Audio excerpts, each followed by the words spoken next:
పుట్టిన దగ్గర నుంచి కట్టి కాలేదాకా సొంత ఇంటి కోసం వెతికి వెతికి అలసిపోయిన ఒక శరణార్థి గురించి చెప్తాను. పుట్టినప్పుడు అది నానిల్లు, తాళిపడిన తర్వాత ఆమె మొగుడిల్లు, ముసల్తానం వచ్చిన తర్వాత అది కొడుకిల్లు. మరి ఆమె ఇల్లు ఎక్కడ? మధ్యలో ఎక్కడో ఇరుకుపోయి జీవితాంతం ఇక్కడో కాలు అక్కడో కాలు వేసి అదే ఇంట్లో ఉన్నట్టు బ్రతికి వెళ్ళిపోయే ఆ మనిషి పేరు అమ్మ. అదొక 60 ఏళ్ళ సుదీర్ఘ నరకం. అమ్మంటే పుట్టుకతో ముసలిది కాదు కదా. నీకు నాకు పరిచయం కాకముందు ఆవిడ కూడా ఆడపిల్లే. ఆమెకి గలగల నవ్వాలని ఉంటది, రంగురంగుల బట్టలు వేసుకోవాలని ఉంటది, ఆమెకి ఒక ఆశయం కూడా ఉంటది.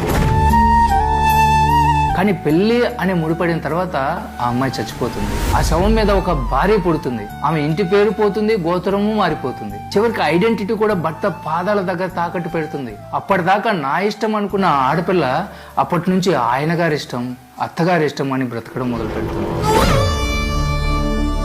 భర్త కోపంతో విసుగులానే మాటలు, అత్తమామల సూటిపోటు మాటలు నిలువున కోస్తున్నా కూడా పల్లెత్తి మాట అనకుండా నవ్వుతూ విసాన్ని మింగే శివుడాను.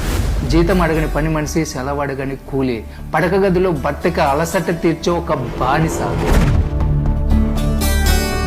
ఆ తర్వాత మనం పుట్టాం. ఆ రోజే ఆమె తన శరీరాన్ని మన పేరు మీద రాసి చేసింది. నువ్వు కడుపులో పడగానే ఆవిడికి ఆకలి వేసినా కూడా తినలేదు, అనారోగ్యం వచ్చినా కూడా మందు వేసుకోలేదు. నిజం చెప్పాలంటే ఆమెని కొంచెం కొంచెం నమిలి తింటూ పెరిగిన నరమాంస భక్షకులం మనం పెరిగే కొద్దీ ఆమె ఆయుస్సు అమాంతం హారతి కర్పూరంలో తగ్గిపోతూ ఉంటుంది. మనమే సిగరెట్ లాగా కాల్చి పీలుస్తా ఉన్నాం. కట్ చేస్తే కొడుకు పెళ్ళైపోతుంది. కొడుకే ప్రపంచం అని బ్రతికిన ఆవిడికి సడన్ గా ప్రపంచంలో చోటు తగ్గిపోతుంది. ఇంటికి కొత్త పెత్తనం వస్తుంది.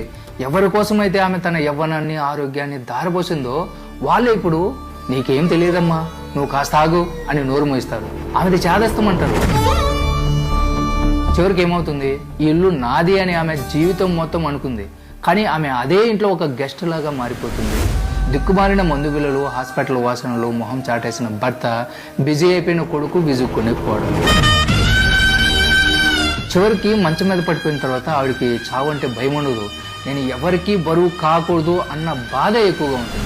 ఏ మంచం మీద అయితే నిన్ను కని పాలిచ్చిందో అదే మంచం మీద ఎండిపోయిన చర్మంతో, మసగబారిన చూపుతో ప్రాణం వదిలేస్తుంది. అది చావు అనుకుంటే పొరపాటు. ఆమె పడ్డ నరకానికి అది శాశ్వత విశ్రాంతి. పుట్టినప్పుడు కూతురుగా, యవ్వనంగా ఉన్నప్పుడు భార్యగా, ముసలితనంలో అమ్మల, ప్రతి దశలో ఎవరో ఒకరి కోసం తనని తాను చంపుకుని బ్రతికిన ఆమె నిజంగా ఆమెలాగా ఇప్పుడు బ్రతికింది.